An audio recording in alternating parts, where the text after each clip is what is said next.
Senators condemn Kogi State governor for allegedly being behind the invasion of Senator Ahmed Ogembe's empowerment programs. We go into the Kogi State politics of intrigues.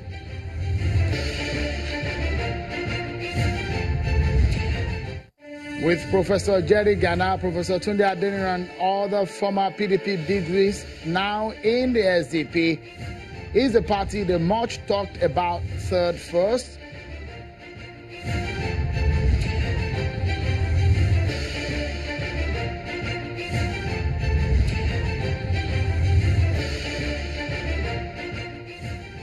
And thanks for joining in, everyone. This is Politics Today live on Channels Television. I'm Sean Kimbaloye in Lagos. Well, then, President Muhammadu Buhari today has arrived in just the Plateau State capital as he continues his tour of some troubled states in the country where several people have been killed following violent attacks between farmers and herdsmen and other communal differences. The president identifies traditional rulers as the catalyst in the maintenance of peace and order in the country and wants them to spread a message of peace to their subjects since government cannot do it alone. The president also inaugurated the Maraban Jama Road, renamed after him by the state government.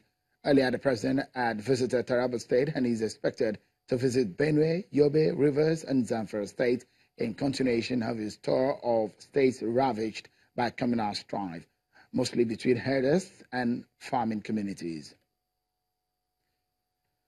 The national chairman of the Social Democratic Party, SDP, has criticized Nigeria's political class that have held political power since 1999 for mismanaging the nation's wealth. Speaking at a press conference in Abuja, Chief Falae attributes the reason why there is so much looting of public funds to the lack of development of ideologies by the various political parties that have ruled Nigeria since the return to civilian rule in 1999. Some prominent former members of the People's Democratic Party, PDP, including Professor Jerry Ghana and Professor Tunde Adeniran, are key members of the SDP, even though the leadership of the party have denied being part of the third force former President Obasanjo is championing.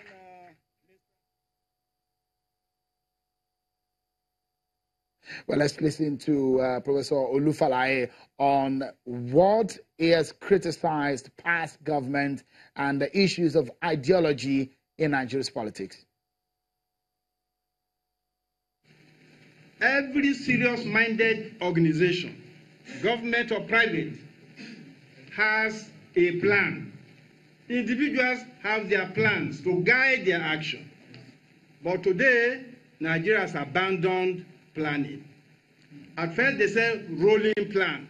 Later we don't hear anything about planning. The danger is, if you have no plan of what you want to do, where you want to go, every naira you have will appear to be surplus and therefore available for stealing. So one of the effective antidotes to stealing and to fighting corruption is to have a national economic development plan. Various movements for progress were all in contact. The SDP, as you know, is a political party, and various movements are in touch with us. We're in dialogue with very many of them. And I can tell you that the dialogue is positive. We are prepared to admit individuals from parties that have no ideology. Now, the SDP is a very ambitious party. If all Nigerians decide to join the SDP, I will welcome them all.